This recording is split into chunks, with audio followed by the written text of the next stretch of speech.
بسم الله الرحمن الرحيم يا أيها الذين آمنوا أوفوا بالعقود أحلت لكم بهيمة الأنعام إلا ما يتلى عليكم غير محل الصيد وأنتم حرم إن الله يحكم ما يريد يا أيها الذين آمنوا لا تحلوا شعائر الله ولا الشهر الحرام ولا الهدي ولا الغلائد ولا آمين البيت الحرام يبتغون فضلا من ربهم ورضوانا وإذا حللتم فاصطادوا ولا يجرمنكم شنآن قوم أن صدوكم عن المسجد الحرام أن تعتدوا وتعاونوا على البر والتقوى ولا تعاونوا على الإثم والعدوان واتقوا الله إن الله شديد العقاب حرمت عليكم الميتة والدم ولحم الخنزير وما أهل لغير الله به والمنخنقة والموقوذة والمتردية والنطيحة وما أكل السبع إلا ما ذكيتم وما ذبح على النصب وأن تستقسموا بالأزلام ذلكم فسق اليوم يئس الذين كفروا من دينكم فلا تخشوهم واخشون اليوم أكملت لكم دينكم وأتممت عليكم نعمتي ورضيت لكم الإسلام دينا فمن اضطر في مخمسة غير متجانف لإثم فإن الله غفور رحيم يسألونك ماذا أحل لهم قل أحل لكم الطيبات وما علمتم من الجوارح مكلبين تعلمونهن مما علمكم الله فكلوا مما أمسكنا عليكم واذكروا اسم الله عليه واتقوا الله إن الله سريع الحساب اليوم أحل لكم الطيبات وطعام الذين أوتوا الكتاب حل لكم وطعامكم حل لهم والمحسنات من المؤمنات والمحسنات من الذين أوتوا الكتاب من قبلكم إذا آتيتموهن أجورهن محسنين غير مسافحين ولا متخذي أخدان ومن يكفر بالإيمان فقد حبط عمله وهو في الآخرة من الخاسرين يا أيها الذين آمنوا إذا قمتم إلى الصلاة فاغسلوا وجوهكم وأيديكم إلى المرافق وامسحوا برؤوسكم وأرجلكم إلى الكعبين وإن كنتم جنبا فاطهروا وإن كنتم مرضى أو على سفر أو جاء أحد منكم من الغائط أو لامستم النساء فلم تجدوا ماء فتيمموا صعيدا طيبا فامسحوا بوجوهكم وأيديكم منه ما يريد الله ليجعل عليكم من حرج ولكن يريد ليطهركم وليتم نعمته عليكم لعلكم تشكرون واذكروا نعمة الله عليكم وميثاقه الذي واثقكم به إذ قلتم سمعنا وأطعنا واتقوا الله إن الله عليم بذات الصدور يا أيها الذين آمنوا كونوا قوامين لله شهداء بالقسط ولا يجرمنكم شنآن قوم على ألا تعدلوا اعدلوا هو أقرب للتقوى واتقوا الله إن الله خبير بما تعملون وعد الله الذين آمنوا وعملوا الصالحات لهم مغفرة وأجر عظيم والذين كفروا وكذبوا بآياتنا أولئك أصحاب الجحيم يا أيها الذين آمنوا اذكروا نعمة الله عليكم إذ هم قوم أن يبسطوا إليكم أيديهم فكف أيديهم عنكم واتقوا الله وعلى الله فليتوكل المؤمنون ولقد أخذ الله ميثاق بني إسرائيل وبعثنا منهم 12 نقيبا وقال الله إني معكم لئن أقمتم الصلاة وآتيتم الزكاة وآمنتم برسلي وعزرتموهم وأقرضتم الله قرضا حسنا لأكفرن عنكم سيئاتكم ولأدخلنكم جنات تجري من تحتها الأنهار فمن كفر بعد ذلك منكم فقد ضل سواء السبيل فبما نقضهم ميثاقهم لعناهم وجعلنا قلوبهم قاسية يحرفون الكلم عن مواضعه ونسوا حظا مما ذكروا به ولا تزال تطلع على خائنة منهم إلا قليلا منهم فاعف عنهم واصفح إن الله يحب المحسنين ومن الذين قالوا إنا نصارى أخذنا ميثاقهم فنسوا حظا مما ذكروا به فأغرينا بينهم العداوة والبغضاء إلى يوم القيامة وسوف ينبئهم الله بما كانوا يصنعون يا أهل الكتاب قد جاءكم رسولنا يبين لكم كثيرا مما كنتم تخفون من الكتاب ويعفو عن كثير قد جاءكم من الله نور وكتاب مبين يهدي به الله من اتبع رضوانه سبل السلام ويخرجهم من الظلمات إلى النور بإذنه ويهديهم إلى صراط مستقيم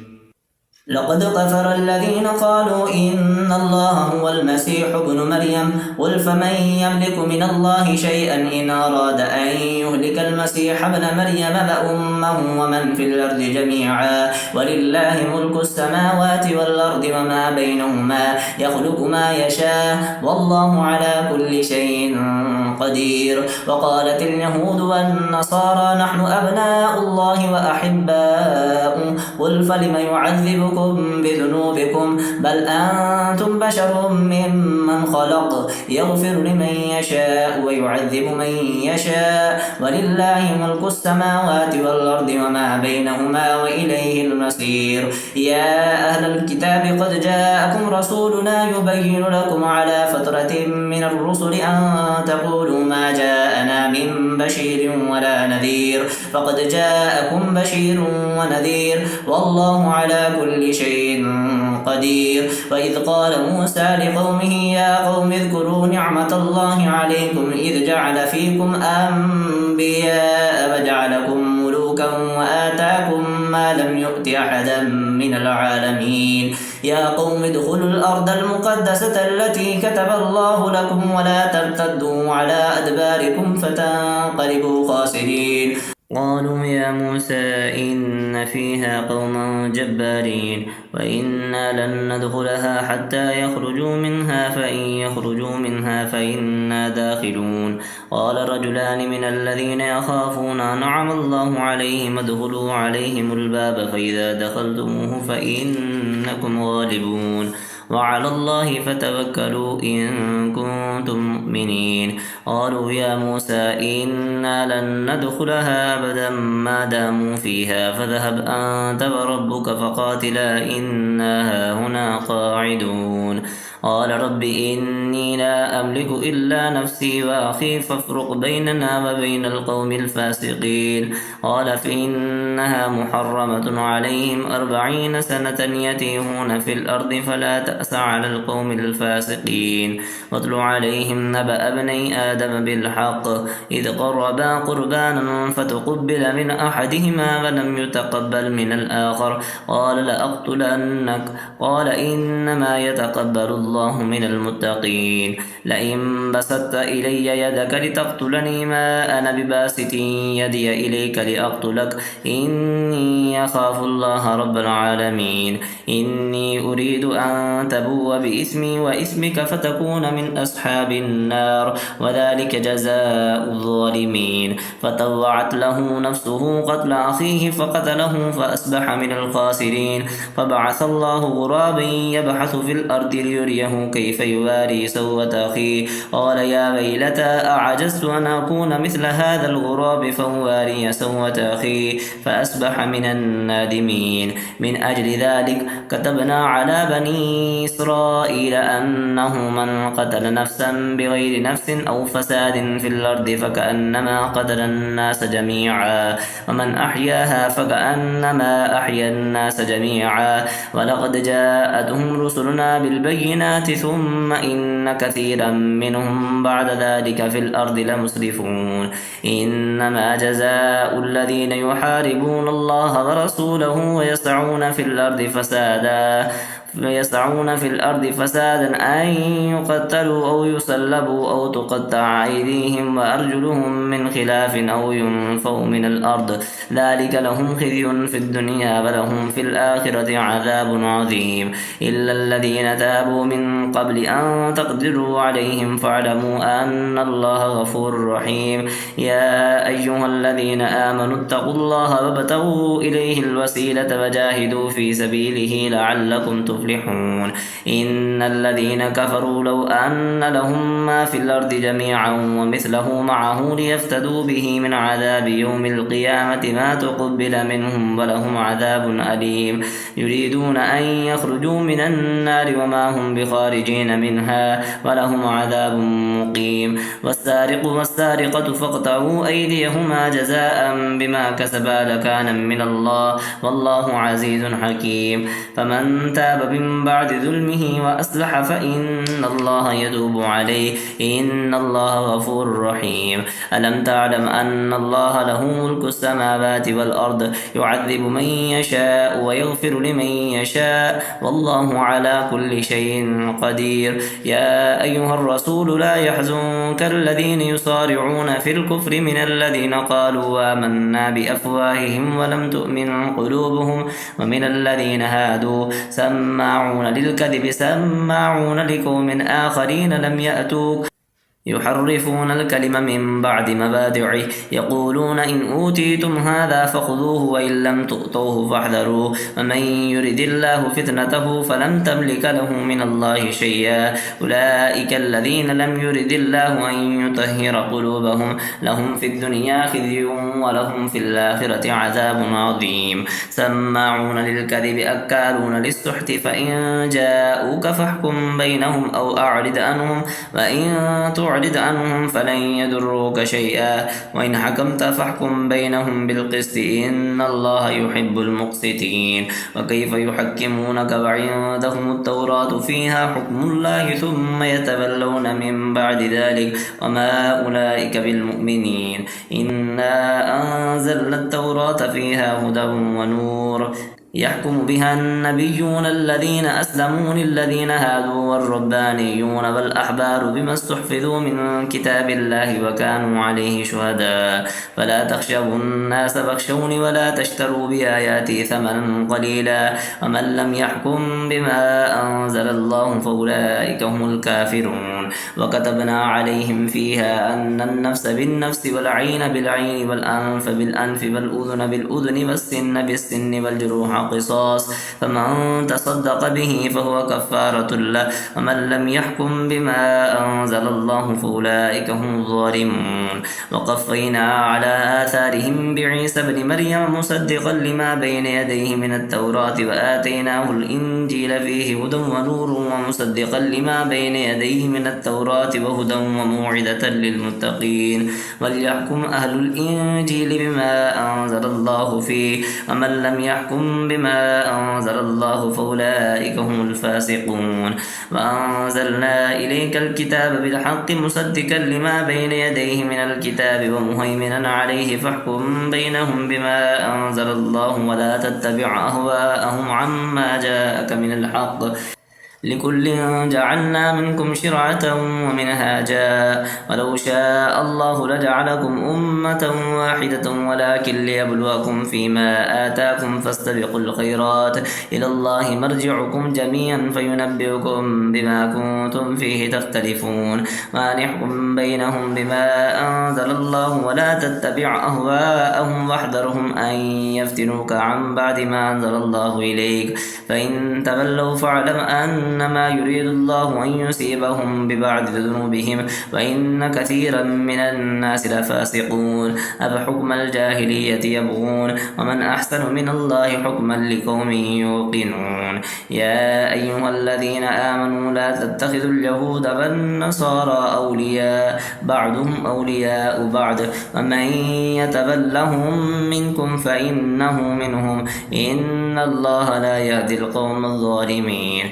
وترى الذين في قلوبهم مرض يصارعون فيهم يقولون نخشى أن تصيبنا دائرة وعسى الله أن يأتي بالفتح أو أمر من عنده فيصبحوا على ما أسروا في أنفسهم نادمين. ويقول الذين آمنوا هؤلاء الذين أقسموا بالله جهد أيمانهم إنهم لمعكم حبطت أعمالهم فأصبحوا خاسرين. يا أيها الذين آمنوا من يرتد منكم عن دينه فسوف يأتي الله بقوم يحبهم ويحبونه عذلة على المؤمنين أعزة على الكافرين يجاهدون في سبيل الله ولا يخافون لومة لائم ذلك فضل الله يؤتيه من يشاء والله واسع عليم. إنما وليكم الله ورسوله والذين آمنوا الذين يقيمون الصلاة ويؤتون الزكاة وهم راكعون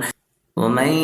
يتول الله ورسوله والذين آمنوا فإن حزب الله هم الغالبون. يا أيها الذين آمنوا لا تتخذوا والذين اتخذوا دينكم هزوا ولعبا من الذين أوتوا الكتاب من قبلكم والكفار أولياء واتقوا الله إن كنتم مؤمنين. وإذا ناديتم إلى الصلاة اتخذوها هزوا ولعبا ذلك بأنهم قوم لا يعقلون.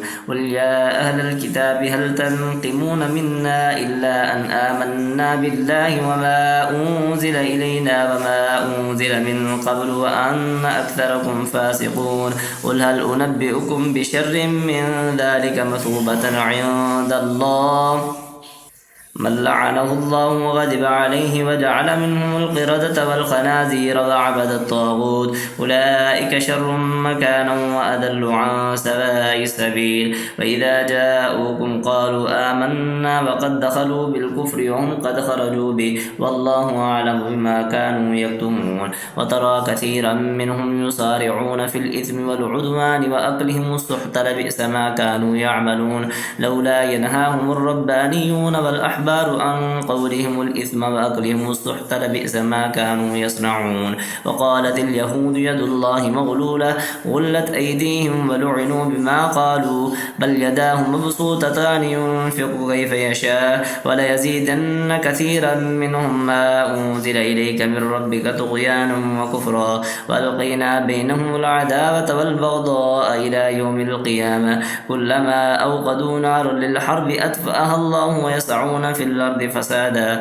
والله لا يحب المفسدين. ولو أن أهل الكتاب آمنوا واتقوا لكفرنا عنهم سيئاتهم ولأدخلناهم جنات النعيم. ولو أنهم أقاموا التوراة والإنجيل وما أنزل إليهم من ربهم لأكلوا من فوقهم ومن تحت أرجلهم منهم أمة مقتصدة وكثير منهم ساء ما يعملون. يا أيها الرسول بلغ ما أنزل إليك من ربك وإن لم تفعل فما بلغت رسالته والله يعصمك من الناس إن الله لا يهدي القوم الكافرين. قل يا أهل الكتاب لستم على شيء حتى تقيموا التوراة والإنجيل وما أنزل إليكم من ربكم وليزيدن كثيرا منهم ما أنزل إليك من ربك طغيانا وكفرا فلا تأس على القوم الكافرين. إن الذين آمنوا والذين هادوا والصابئون والنصارى من آمن بالله واليوم الآخر وعمل صالحا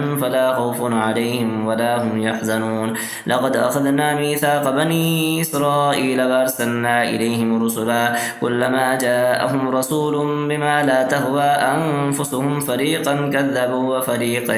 يقتلون وحسبوا ألا تكون فتنة فعموا وسموا ثم تاب الله عليهم ثم عموا وسموا كثير منهم والله بصير بما يعملون. لقد كفر الذين قالوا إن الله هو المسيح ابن مريم وقال المسيح يا بني إسرائيل اعبدوا الله ربي وربكم إنه من يشرك بالله فقد حرم الله عليه الجنة ومأواه النار وما للظالمين من أنصار. لقد كفر الذين قالوا إن الله ثالث ثلاثة وما من إله إلا إله واحد وإن لم ينتهوا عما يقولون ليمسن الذين كفروا منهم عذاب أليم. الرحيم أفلا يتوبون إلى الله ويستغفرون والله غفور رحيم ما المسيح ابن مريم إلا رسول قد خلت من قبله الرسل وأمه صديقة كانا يأكلان الطعام انظر كيف نبين لهم الآيات ثم انظر أنا يؤفكون قل أتعبدون من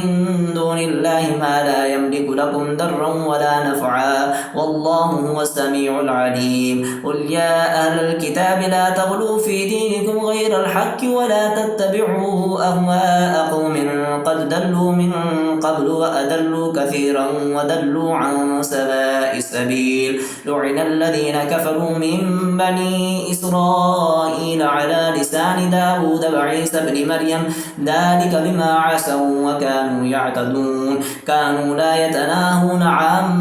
منكر فعلوا لبئس ما كانوا يفعلون ترى كثيرا منهم يتبلون الذين كفروا لبئس ما قدمت لهم أنفسهم عن سخط الله عليهم وفي العذاب هم خالدون ولو كانوا يؤمنون بالله والنبي وما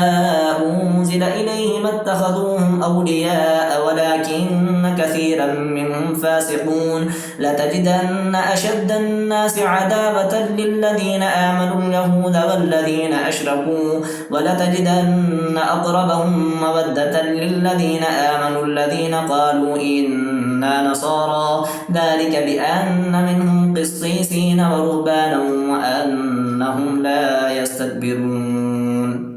وإذا سمعوا ما أنزل إلى الرسول ترى أعينهم تفيض من الدمع مما عرفوا من الحق يقولون ربنا آمنا فاكتبنا مع الشاهدين وما لنا لا نؤمن بالله وما جاءنا من الحق ونطمع أن يدخلنا ربنا مع القوم الصالحين فأثابهم الله بما قالوا جنات تجري من تحتها الأنهار خالدين فيها وذلك جزاء المحسنين والذين كفروا وكذبوا بآياتنا أولئك أصحاب الجحيم يا أيها الذين آمنوا لا تحرموا طيبات ما أحل الله لكم ولا تعتدوا إن الله لا يحب المعتدين وكلوا مما رزقكم الله حلالا طيبا واتقوا الله الذي أنتم به مؤمنون لا يؤاخذكم الله باللغو في أيمانكم ولكن يؤاخذكم بما عقدتم الأيمان فكفارته إطعام عشرة مساكين من أوسط ما تطعمون أهليكم أو كسوتهم أو تحرير رقبة فمن لم يجد فصيام 3 أيام ذلك كفارة أيمانكم إذا حلفتم واحفظوا أيمانكم كذلك يبين الله لكم آياته لعلكم تشكرون يا أيها الذين آمنوا إنما الخمر والميسر والأنصاب والأزلام رجس من عمل الشيطان فاجتنبوه لعلكم تفلحون إنما يريد الشيطان أن يوقع بينكم العداوة والبغضاء في الخمر والميسر ويصدكم عن ذكر الله وعن الصلاة فهل أنتم منتهون وأطيعوا الله وأطيعوا الرسول فاحذروا فإن توليتم فاعلموا أنما على رسولنا البلاغ المبين ليس على الذين آمنوا وعملوا الصالحات جناح فيما طعموا إذا ما اتقوا وآمنوا وعملوا الصالحات ثم اتقوا وأحسنوا والله يحب المحسنين يا أيها الذين آمنوا ليبلونكم الله بشيء من الصيد تناله أيديكم ورماحكم ليعلم الله من يخافه بالغيب فمن اعتدى بعد ذلك فله عذاب عليم يا أيها الذين آمنوا لا تقتلوا الصيد وأنتم حرم ومن قتله منكم متعمدا فجزاء مثل ما قتل من النعم يحكم به ذوى عدل منكم هديا بالغ الكعبة أو كفارة طعام مساكين أو عدل ذلك صياما ليذوق وبال أمره عفى الله عما سلف ومن عاد فينتقم منه والله عزيز ذو انتقام. أحل لكم صيد البحر وطعامه متاعا لكم وللسيارة، وحرم عليكم صيد البر ما دمتم حرما، واتقوا الله الذي إليه تحشرون. جعل الله الكعبة البيت الحرام قياما للناس والشهر الحرام والهدي والقلائد، ذلك لتعلموا أن الله يعلم ما في السماوات وما في الأرض وأن الله بكل شيء عليم. اعلموا أن الله شديد العقاب وأن الله غفور رحيم. ما على الرسول إلا البلاغ، والله يعلم ما تبدون وما تكتمون. قل لا يستوي الخبيث والطيب ولو أعجبك كثرة الخبيث، فاتقوا الله يا أولي الألباب لعلكم تفلحون. يا أيها الذين آمنوا لا تسألوا عن أشياء إن تبد لكم تسؤكم، وإن تسألوا عنها حين ينزل القرآن تبد لكم عفى الله عنها، والله غفور حليم. قد سألها قوم من قبلكم ثم أصبحوا بها كافرين. ما جعل الله من بحيرة ولا سائبة ولا وسيلة ولا حام، ولكن الذين كفروا يفترون على الله الكذب وأكثرهم لا يعقلون. وإذا قيل لهم تعالوا إلى ما أنزل الله وإلى الرسول قالوا حسبنا ما وجدنا عليه آباءنا، أولو كان آباؤهم لا يعلمون شيئا ولا يهتدون. يا أيها الذين آمنوا عليكم أنفسكم لا يضركم من ضل إذا اهتديتم، إلى الله مرجعكم جميعا فينبئكم بما كنتم تعملون. يا أيها الذين آمنوا شهادة بينكم إذا حضر أحدكم الموت حين الوصية اثنان ذوى عدل منكم أو آخران من غيركم إن أنتم ضربتم في الأرض فأصابتكم مصيبة الموت تحبسونهما من بعد الصلاة فيقسمان بالله إن ارتبتم لا نشتري به ثمنا ولو كان ذا قربى ولا نكتم شهادة الله إنا إذا لمن الآثمين. فإن عثر على أنهما استحقا إثما فآخران يقومان مقامهما من الذين استحق عليهم الأوليان فيقسمان بالله لشهادتنا أحق من شهادتهما وما اعتدينا إنا